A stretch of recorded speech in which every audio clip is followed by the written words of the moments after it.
केशवच्या शेतामध्ये मागच्या बाजूला असलेल्या टेलिफोन एक्सचेंजच्या कामामध्ये आम्ही सर्वजण मग्न होतो. त्या ठिकाणी टेलिफोनची वायर ओढून कनेक्शन देण्याचं काम चालू होतं. ही गोष्ट साधारण 1999 सालची आहे. त्यावेळीची घटना आजही आठवते. केशव माझ्याकडे पाहत म्हणाला, आपल्याला कमीत कमी 4 गाळे वायर ओढून कनेक्शन द्यायचं आहे. बाजूलाच असलेल्या मित्राच्या शेतामध्ये टेलिफोनचे डाम रोवण्याचं काम सुरू होतं. वायर मजबूत पद्धतीने ओढली जावी यासाठी कर्नाटकातील बेळगावचा एक कामगार आमच्या समवेत होता. त्या कामगारासोबत आमची चांगली मैत्री झाली होती. सुधाकर असं त्याचं नाव होतं. मी, केशव, सुधाकर, गौतम असे 4 जण फॉरेस्ट चॅम्पियन गाडीवरून वेगवेगळ्या भागात कामासाठी जात होतो. विशाल, इरफान आणि पिंटू हे 3 जण दुसऱ्या गाडीवरती येत होते. एकूण 7 जण आम्ही काम करत होतो. कर्नाटक भागामध्ये असलेला तो मित्र सुधाकर म्हणायचा. हा त्या कामामध्ये चांगलाच पटाईत होता. आम्ही बाकी सर्वजण नवीनच होतो. कामाचे मुख्य ठेकेदार घोरपडे साहेब यांच्या मदतीने टक्केवारीवरती आम्हाला काम मिळालेलं होतं. भरपूर पद्धतीने कमी वेळात काम करून जास्त पैसे मिळवण्याच्या नादामध्ये त्या दिवशी सुधाकरकडून खूप मोठी चूक झाली. आम्ही सर्वजण जेवणाचा ब्रेक करून केशवच्या शेताच्या मागच्या बाजूला असलेल्या लिंबाच्या झाडाखाली बसून जेवण करत होतो. सुधाकरचा उपास असल्यामुळे तो तशाच पद्धतीने वायर ओढत होता. बाजूलाच एक लाईटची सर्व्हिस वायर गेलेली होती. त्याने ॲल्युमिनियमची तार जवळजवळ 3 गाळे ओढलेली होती आणि तो दमलेला होता. आम्ही त्याला बोलवत होतो, परंतु त्याने काही केले ऐकले नाही. आणि त्याच वेळेला लाईटची जी तार होती त्या तारेचा आणि टेलिफोनच्या वायरसोबत असलेल्या तारेचा संपर्क झाला आणि त्याला जोराचा विजेचा शॉक लागून तो तडफडू लागला. काही क्षणातच तो मृत्युमुखी पडला. हा जो काही प्रकार होता तो आम्ही प्रत्यक्ष जेवण करताना पाहिला. आता काय करावे हे कळत नव्हतं. तेवढ्यात केशवने धावत जाऊन मुख्य डीपीतील दोन्ही फ्यूज काढले आणि लाईट घालवली. त्यानंतर वायरमनला फोन केला, पोलीस स्टेशनला फोन केला. वायरमन आणि पोलीस स्टेशनचे सर्व लोक यायला साधारण अर्धा तास गेला. तोपर्यंत सुधाकर त्या ठिकाणी तसाच पडून होता. आम्ही भयंकर घाबरलेलो होतो. आमच्यासोबत काम करणारा मुलगा अचानक अशा रीतीने मृत्युमुखी पडला म्हणून आम्ही रडू लागलेलो होतो. ते त्याचं गावसुद्धा नव्हतं. तो गावापासून दूर, परिस्थितीने गरीब असणारा हा मुलगा आता काय करायचं हा सर्वात मोठा प्रश्न आमच्या समोर उभा राहिला. त्यावेळेला आमच्यासोबत पिंटू होता. त्याने पोलिसांशी चर्चा केली. त्यांनी हे प्रेत पोस्टमॉर्टमसाठी सरकारी दवाखान्यात न्यावे लागेल असे सांगितले. तिथूनच पुढची कारवाई होईल असे त्यांनी समजावले. आम्ही घोरपडे साहेबांना फोन करून घडलेली घटना कळवली. आता मात्र पुढे काय होणार या भीतीने आम्ही 6 जण त्या ठिकाणी जाऊन पोहोचलो. पोलिसांनी सहवाहिका बोलावून घेऊन त्याचं प्रेत सरकारी दवाखान्यामध्ये हलवलं. डॉक्टरांच्या सर्व तपासण्यानंतर त्याला मृत घोषित करण्यात आलं. आम्ही त्या ठिकाणीच होतो. बराच वेळ होऊन गेलेला होता. सायंकाळी 7 वाजण्याच्या सुमारास त्याचं प्रेत पोस्टमॉर्टम विभागामध्ये जमा करण्यात आलं. डॉक्टर म्हणाले, दिवस उजाडल्यानंतर याचं पोस्टमॉर्टम करण्यात येईल. तोपर्यंत आळीपाळीने या ठिकाणी आपण थांबू शकता. पोस्टमॉर्टमची रूम सरकारी दवाखान्याच्या मागच्या बाजूला जिथे कंपाऊंड होतं तिथे होती. कंपाऊंडच्या पलीकडे वाहणारी नदी आणि जंगल होतं. एक बल्ब तेवढा बाहेरच्या बाजूला लावलेला होता. बरीच घाण बाहेर दिसत होती. हाडे, मांसाचे तुकडे, केस, हाडांचे तुकडे आणि बरंच काही साहित्य, फाटलेले कपडे वगैरे त्या ठिकाणी पडलेले होते आणि घाण वास सुद्धा येत होता. सुधाकरचा भाऊ दिनकर याला कल्पना दिल्यामुळे तो सुद्धा थोड्या वेळामध्ये या ठिकाणी पोहोचेल असं पिंटूनं सांगितलं. घोरपडे साहेबांनी त्याच्या गावाकडे असलेल्या त्याच्या नातेवाईकांना तिकडे बोलावून घ्यायचं ठरवलं. तेव्हा आम्हाला सर्वांना घोरपडे साहेब म्हणाले की तुम्ही पोस्टमॉर्टम झाल्यानंतर त्याचं प्रेत माझ्या मोठ्या गाडीमध्ये किंवा शववाहिकेमध्ये त्याच्या भावासोबत त्याच्या गावी पोहोच करून अंत्यसंस्कार करून या. मी सुद्धा तुमच्यासोबत दुसऱ्या गाडीने येईन. मनामध्ये धाकधूक होती की रात्र काढायची कशी. त्याच वेळेला सरकारी दवाखान्याच्या बाहेर जी चहाची टपरी होती तिथे आमच्या 6 जणांपैकी 3 जण अगोदर गेलो. चहाच्या टपरीवरती तंबाखू वगैरे घेऊन रात्रीचा इंतजाम केला. रात्र जागून काढायची आहे म्हटल्यानंतर ज्या आवश्यक गोष्टी होत्या त्या व्यसनाच्या सगळ्या गोष्टी सोबत घेऊन आम्ही त्या ठिकाणी थांबलो. पोलिसांचा जो काही भाग होता तो संपलेला होता. पोस्टमॉर्टमच्या व्यक्तीला बोलावून घेऊन पोस्टमॉर्टम करून रात्रीतूनच प्रेत तिकडे हलवायचं असं आम्ही ठरवलं होतं. परंतु सरकारी नियमानुसार दिवस उजाडल्यानंतरच पोस्टमॉर्टम केलं जाईल असं सांगण्यात आलं. चहाच्या टपरीवरती जाऊन 3 जण गप्पा मारत होतो. घडलेली घटना फार विचित्र होती. सुधाकर सोबत आम्ही जे दिवस घालवले होते ते सर्व आम्ही आठवत होतो आणि रडत होतो. त्याच वेळेला आमच्यातील आमचा मित्र पिंटू आम्हाला सांत्वन करत समजावून सांगत होता. मी आणि केशव 2 जण त्याच्यासोबत चर्चा करत असताना म्हणालो, आपण आळीपाळीने त्या पोस्टमॉर्टम रूम शेजारी थांबू. तेवढ्या चहाच्या टपरीवाला व्यक्ती आमच्याकडे पाहत म्हणाला, त्या पोस्टमॉर्टम रूमच्या शेजारी थांबायचा विचार करताय? डोकं बिकं फिरलं आहे का तुमचं? कोण कोण कसली लोक त्या ठिकाणी मेलेली आणली जातात. काही जणांचा खून झालेला असतो, काही जण आत्महत्या केलेले असतात, काही जण ॲक्सिडेंटमध्ये गेलेले असतात. किती विचित्र. तिथे शरीराचे फाडकाम होतं. तळमळणारे आत्मे तिथे तडफडत स्वतःच्या शरीराला पाहत असतात आणि अशा ठिकाणी तुम्ही थांबायचा विचार करताय. मी सांगतो त्या पद्धतीने तुम्ही इथेच थांबा. त्याच वेळेला चहाच्या टपरीच्या पलीकडच्या बाजूला चहा पित असणारे कॉन्स्टेबल शिंदे आमच्याकडे पाहत म्हणाले, त्या प्रेताची जबाबदारी तुमच्यावरती आहे. हा चहावाला जे सांगतोय त्या गोष्टीकडे लक्ष न देता ते जे प्रेत आहे त्यावरती लक्ष ठेवून आळीपाळीने एकत्रित इथे थांबा. मी अधूनमधून चक्कर मारीत राहीन. अचानक कॉन्स्टेबल शिंदे यांचं बोलणं ऐकल्यानंतर आम्ही घाबरलो. चहावाला शांत बसला. शिंदे गाडीवरून थोड्या अंतरावरती दूर गेल्यावरती मी चहावाल्याला म्हणालो, बापू तुम्ही जे काही म्हणत आहात ते नेमकं काय आहे? तेव्हा बापू म्हणाले, अरे ती जागा कोणत्या प्रकारची आहे माहिती नाही का? तिथे शक्यतो संध्याकाळनंतर कोणी जात नाही. तुम्हाला तिथे प्रेत सांभाळण्यासाठी बसवलेलं आहे. ही तर खरी जबाबदारी हॉस्पिटलच्या लोकांची आहे. तो झंप्या दारू पिऊन गेला असेल कुठेतरी झक मारायला. मी म्हणालो, झंप्या म्हणजे कोण? तो पोस्टमॉर्टम करतो त्याला झंप्या म्हणतात. त्यांची खरी ड्युटी आहे. परंतु जाऊ दे, तुम्ही 1-2 कुठे आहात? अजून बाकीचे जण आहेत ना? तेव्हा आम्ही म्हणालो, हो आम्ही एकूण 6 जण आहोत. तेव्हा चहा टपरीवाला म्हणाला, काही काळजी करू नका. काही वाटलं तर या ठिकाणी या. मी असतो रात्री 12:30पर्यंत जागा. पुन्हा पहाटे 4 वाजता उठून टपरी उघडतो. बापूकडे पाहत पिंट्या म्हणाला, या अगोदर असं काही घडलं आहे का ज्यामुळे तुम्ही आम्हाला एवढं सतर्क करत आहात?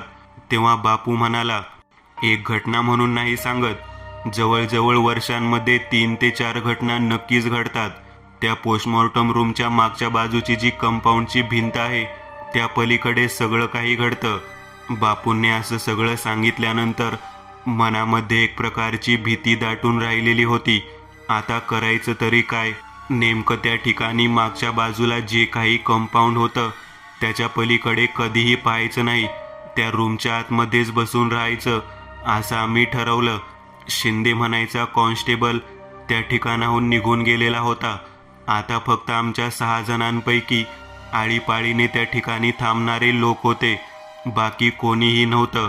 पोस्टमॉर्टमचं जे क्षेत्र होतं ते सरकारी दवाखान्याच्या डाव्या बाजूला मागच्या कोपऱ्यामध्ये होतं. तिथपर्यंत चालत जाण्यासाठी जी वाट होती तेथे सुद्धा गर्द झाडी होती. त्या झाडीतून वाट काढत आम्ही निघालेलो होतो. कसा बसा थोडा बहुत जो उजेड होता त्या उजेडात आम्ही त्या ठिकाणी पोहोचलो. पिंटू, मी, विशाल, केशव 4 जण आम्ही बाहेर होतो. आतमध्ये जे 2 मित्र होते ते आपापल्या परीने त्या ठिकाणी गप्पा मारत बसले होते. आमचं मागच्या बाजूने लक्ष जाऊ लागलं. मी म्हणालो, या कंपाऊंडच्या मागच्या बाजूने कोणीतरी येतो आणि तिथे काहीतरी घडतं. म्हणजे नेमकं येतो तरी कोण?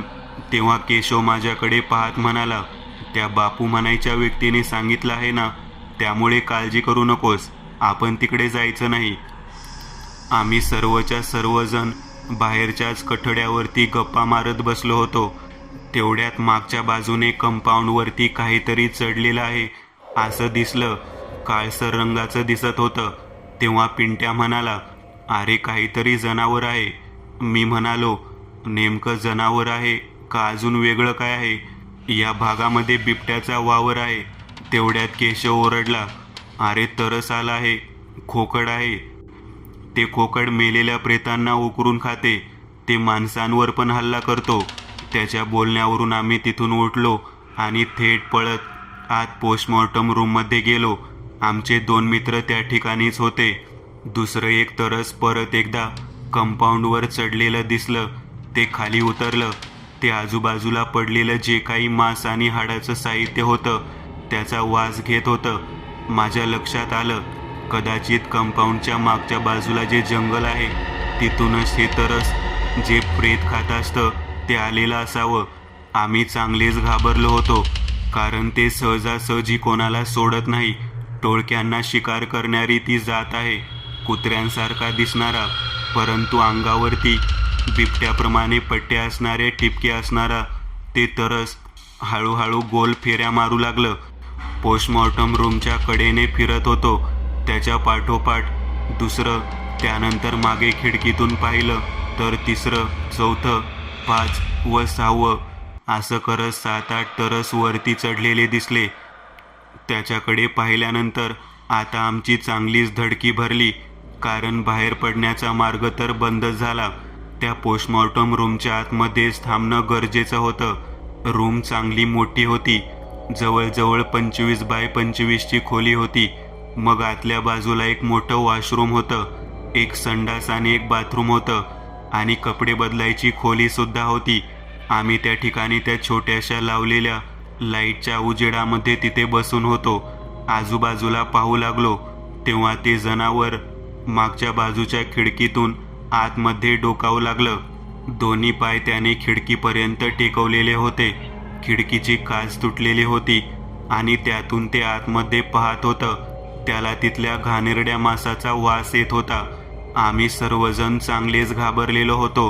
आतमध्ये जी कपडे बदलण्याची रूम होती त्याला चांगलं दार होतं आणि आतमधून कडी सुद्धा लागत होती. मित्राचे प्रेत त्या ठिकाणी तसेच स्ट्रेचरवरती त्या टेबलावरती ठेवलेलं होतं. आता दरवाजा आतून बंद करून घेऊन आम्ही सर्वजण तसेच बसलेलो होतो. ज्या बाकीच्या 2 खिडक्या होत्या त्यांची काचाची तडे जाऊन फुटलेली होती. आता कोणत्या रीतीने आपण या ठिकाणी थांबायचं याचा विचार करत होतो.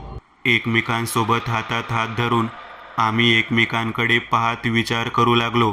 पिंटू मला म्हणाला, मला वाटतं हे प्राणी इथे असणाऱ्या लोकांना त्रास देत असतील, त्यामुळेच बापूंनी तसं सांगितलं. त्याच वेळेला आतमध्ये जी कपडे बदलण्याची रूम होती त्या रूमच्या तिथून कसला तरी आवाज ऐकू येऊ लागला. त्या रूममध्ये कोणीतरी आहे असा तो आवाज होता. संपूर्ण अंधकारामध्ये या पद्धतीचा आवाज आणि त्या ठिकाणी असलेल्या चाकू सुऱ्यांच्या शस्त्रांचा आवाज येऊ लागला. मी त्यावेळेला म्हणालो, कदाचित झंप्या आलेला दिसतोय. तेव्हा पिंट्या म्हणाला, पोस्टमॉर्टमवाला झंप्या? अरे तो तर येणार होता म्हणून माहीत होतं. कदाचित आला वाटतं, परंतु तो आतमध्ये कसा काय आला? आपण त्याच्या अगोदर आत येऊन बसलो आहे. तेव्हा केशव म्हणाला, अरे त्याला दुसरं पण दार आहे. ते हॉस्पिटलच्या बाजूने उघडतं आणि तिकडून इकडे येणारी एक वाट पण आहे. कदाचित त्या दाराने तो आलेला असेल. आम्ही त्या दरवाजाच्या दिशेने निघालो. दार उघडत नव्हतं, परंतु आतमध्ये आवाज येत होता. तेव्हा, कोण आहे का आतमध्ये? कोण आहे? बाहेर या. कोण आहे का आतमध्ये? अशा पद्धतीने आम्ही हाक मारू लागलो, परंतु आतमधून कोणताच प्रतिसाद येईना. त्यावेळेला मात्र आतमध्ये जायचं का नाही, तिथेच उभा राहायचे या बाबतीत आम्ही विचार करत होतो. तेव्हा आम्ही त्या रूमच्या दरवाजाजवळ धडक मारू लागलो, कोण आहे का, आतमध्ये कोण आहे का. परत एकदा बोलू लागलो तेव्हा हळूच दरवाजा उघडला. आतमध्ये अंधार होता. आम्ही आत प्रवेश केला. आतमध्ये जे साहित्य वाजत होतं ते वाजायचं शांत झालेलं होतं. आम्ही 6च्या 6 जण आत पोहोचलो. आमच्यासोबत असलेला सुधाकर याच्या बॉडीचा भाग मोठ्या हॉलमध्ये तसाच होता. आम्ही आत पोहोचलो आणि दरवाजा बंद झाला. दरवाजा बंद झाल्यानंतर आम्ही एकमेकांना पाहण्याचा प्रयत्न करत होतो, परंतु कोणीच कोणाला दिसत नव्हतं. हा नेमका प्रकार काय आहे ते कळत नव्हतं. आता परिस्थिती अशी होती की बाहेरच्या बाजूला आवाज ऐकू येऊ लागला. खिडक्या वाजलेल्या ऐकू येऊ लागल्या. त्या पोस्टमॉर्टमच्या खोलीमध्ये कोण आहे ते कळेना. पिंट्या, केशव मोठ्याने ओरडू लागले, आपण आतमध्ये अडकलेलो आहोत. इथे कोणीतरी आहे, इथे नक्कीच कोणीतरी आहे. तेव्हा मी म्हणालो, ओरडू नका, शांत राहा. मला वाटतं जिथे सुधाकरची बॉडी आहे तिथे कोणीतरी आहे. कदाचित खिडकीमधून त्या तुटलेल्या काचेच्या तावदानामधून ते तरस म्हणायचे प्राणी आतमध्ये आले वाटतं. आतमधल्या बाजूला मात्र आमच्याच खोलीत कोणीतरी आहे असं आम्हाला जाणवू लागलं. नीट पाहिलं तर खालच्या बाजूला सुधाकरचं प्रेत तसंच होतं. आत कसं काय प्रेत आलं याचा मी विचार करू लागलो. तेव्हा दवाखान्याच्या बाजूचा जो दरवाजा होता तो उघडा होता. अचानक प्रेतामध्ये हालचाल दिसू लागली. ते प्रेत जे पोस्टमॉर्टमसाठी ठेवलं होतं ते सुधाकरचं प्रेत उठत आहे हे दिसत होतं. हा काय प्रकार आहे काहीच समजायला मार्ग नव्हता. तेव्हा मी तिथून थेट दवाखान्याच्या बाजूच्या दरवाजाने बाहेर जाणं पसंत केलं आणि बापूच्या पानटपरीच्या दिशेने धावत धावत निघालो. मला वाटत होतं आपण हे सगळं काही बापूला सांगायला हवं. मी बापू म्हणायच्या त्या व्यक्तीच्या चहाच्या टपरीच्या दिशेने निघालो. मी त्या घनदाट झाडीमधून वाट काढत निघालेलो होतो. कसं बसं करून मी त्या ठिकाणी पोहोचलो. बापू त्या ठिकाणी नव्हता. टपरी उघडीच होती. बापू कुठे गेला, बापू म्हणून मी हाक मारू लागलो. तेवढ्यात मागच्या बाजूला पाहिलं तेव्हा बापू खाली झोपलेला होता. त्याला उठवलं. त्याला म्हटलं की अशा पद्धतीने त्या ठिकाणी सर्व घटना घडलेल्या आहेत. तेव्हा बापू मला म्हणाला, आता तू जाऊ नकोस तिकडे, इथेच थांब. तेव्हा मी म्हणालो, माझे सर्व मित्र आतमध्ये अडकलेले आहेत. तेव्हा बापू म्हणाला, ज्या वाटेने तू आला त्या वाटेनेच त्यांना यायला सांग ना, तू एकटाच कसा काय तिथून सटकलास. तेव्हा मी बापूला म्हणालो, माझ्यासोबत चला ना, मदत करा, माझे मित्र अडकलेले आहेत. तेव्हा बापू माझ्याकडे पाहत म्हणाला, अरे त्या पोस्टमॉर्टमच्या रूममध्ये कोणीतरी आहे. त्या कपडे बदलायच्या खोलीमध्ये गेल्यानंतर त्याचं अस्तित्व जागृत होतं. तुम्ही ती रूम उघडली का. तेव्हा मी म्हणालो, हो, ती उघडली आणि आत गेलो. आत काहीतरी वाजत होतं. तिथे जायचं नव्हतं. ज्या ठिकाणी हॉल आहे तिथेच थांबायचं होतं. तुम्ही तिथं उगाचच गेलात. तेव्हा मी म्हणालो, आमचा जो मित्र मेलेला होता त्याचं नाव सुधाकर. त्याचं प्रेत थडथडू लागले आणि तो उठून बसलेला आहे असं आम्हाला दिसलं. हे खरं आहे का स्वप्न आहे. तेव्हा बापू म्हणाला, ते खरं आहे, ते स्वप्न नाही. तुमच्या मित्राच्या प्रेताचा ताबा त्या तिथल्या पोस्टमॉर्टम रूममधल्या व्यक्तीने घेतला. आता काही वेळा त्या ठिकाणी मृत्यूचा नंगा नाच सुरू होईल बघ. मी म्हणालो, म्हणजे तुम्ही तर म्हणत होता कंपाऊंडच्या मागच्या बाजूला ते काही घडतं. तेव्हा बापू म्हणाला, होय, तिथे मृत्युमुखी पडलेली जी माणसं असतात त्यांना फरफटत ओढत ते चित्रविचित्र प्राणी तिथे घेऊन जातात. मागील लचके तोडून जीव नको नकोसा करतात. त्यातच व्यक्ती मरून जाते. काय सांगत आहात तुम्ही. ते कशामुळे घडतं. तिथं कोणाचा प्रताप आहे, काही कळायला मार्ग आहे का. तेव्हा बापू म्हणाला, सांगता येत नाही. तिथे काम करणारे 2 व्यक्ती आहेत. पोस्टमॉर्टम करणारा बाळू, झंप्या आणि दुसरा रंगू. कदाचित या दोघांपैकी एकाचा आत्मा तिथे आहे असं लोक म्हणतात. तेव्हा मी म्हणालो, म्हणजे त्यांचा मृत्यू झाला आहे. मग आम्ही कोणाची वाट पाहत आहोत. तो झंप्या कोण आहे. तेव्हा बापू म्हणाला, तो खंडू आहे. खंडू जो आहे तो त्या ठिकाणी रात्री त्यामुळे येत नाही. तुम्हाला त्याने फोनवर जरी सांगितलं असलं की मी येतो म्हणून, परंतु तो कधीच येत नाही. मी म्हणालो, आपण शिंदे कॉन्स्टेबल यांची वाट पाहायला हवी. तेव्हा बापू म्हणाला, तो दारू पिऊन पडला असेल, आता येत नसतो तो. तुला म्हणून सांगतो, त्या ठिकाणी जेवढे तुझे मित्र अडकलेले आहेत त्यांना सोडवण्याच्या दृष्टिकोनातून तुला स्वतःलाच काहीतरी करायला हवं. मी जास्तीत जास्त दवाखान्याच्या वरच्या मजल्यावरून त्या ठिकाणी बॅटरी मारून पाहू शकतो. तेव्हा मी म्हणालो, बापू माझ्यासोबत त्या रूमच्या दरवाजापर्यंत तरी चला. ते तरस म्हणायचे जे प्राणी आहेत ते दुसऱ्या बाजूने फिरत आहेत. ते अटॅक करणार नाहीत. छाती एवढ्या उंचीची जाळी आहे, ते आत येऊ शकत नाहीत. मी तिथूनच पळत आलो आहे. बापू म्हणाला, अरे बाबा, तू स्वतःसुद्धा अडकशील आणि मला सुद्धा अडकवशील. तेव्हा मी म्हणालो, तुमच्या त्या टपरीमध्ये समोर देवीचा फोटो आहे. येथील देवीचे कुंकू तरी सोबत घ्या. जर काही वाईट शक्ती असेल, निदान आपण त्यामुळे सुरक्षित तरी राहू. तेव्हा बापू माझ्याकडे पाहत म्हणाला, ही गोष्ट अगदी बरोबर बोललास बघ तू. मी त्यांना तसं म्हणालो. त्यांनी लगेचच तेथील कुंकू सोबत घेतलं आणि माझ्यासोबत यायला तयार झाले. ते मला म्हणाले, एक लक्षात ठेव, त्या खोलीमध्ये असलेल्या एकेकाला बाहेर काढत असताना ज्या वाटेने आपण जाळीच्या मार्गाने जाणार आहोत त्याच मार्गाने परत यायचं. जर आपण तिथून परत नाही आलो तर त्या तरसांच्या तावडीमध्ये आपण सापडू. बरोबर आहे तुम्ही म्हणता. अगदी त्या पद्धतीने मी तसं करायला तयार आहे. तुम्ही काही काळजी करू नका.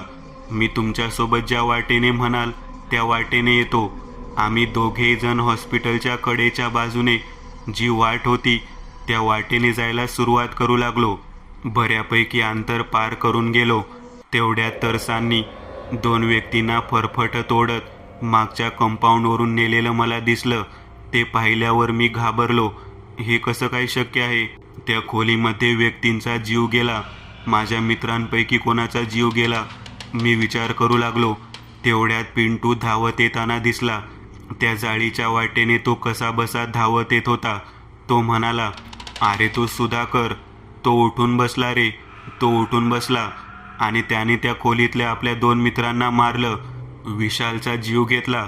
विशालला मारून टाकलं त्याने. मी म्हणालो, अजून दुसरं कोणाला मारलं? तेव्हा पिंटू माझ्याकडे पाहत म्हणाला, केशव. केशवला सुद्धा मारले. आता मात्र मी चांगलाच घाबरलो. आमच्यासोबत आलेले बापू जे होते ते घाबरून तिथेच थांबले. ते म्हणाले, मी नाही थांबत इथं. मी वापस निघालेलो आहे. तो झंप्या त्याच्या शरीरात शिरला आहे. त्याला नवीन शरीर प्राप्त झालं आहे. तुम्ही दोघेही आता थांबू नका. चला लवकर.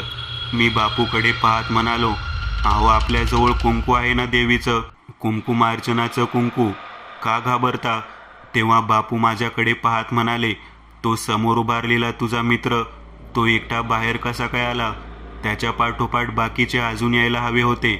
अजून 3 जण कुठे आहेत विचार त्याला. तेव्हा पिंटू म्हणाला, ते 3 जण आतच अडकले आहेत.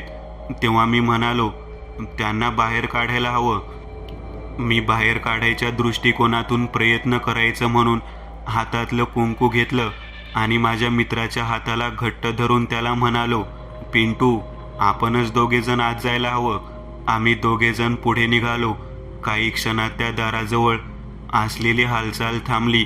आतमध्ये 3 मित्र तसेच होते. 2 मित्रांना फरफटत ओढत त्या प्राण्यांनी नेलेलं होतं. मी पिंटूला म्हणालो, त्यांना कसं काय त्यांनी ओढून नेलं?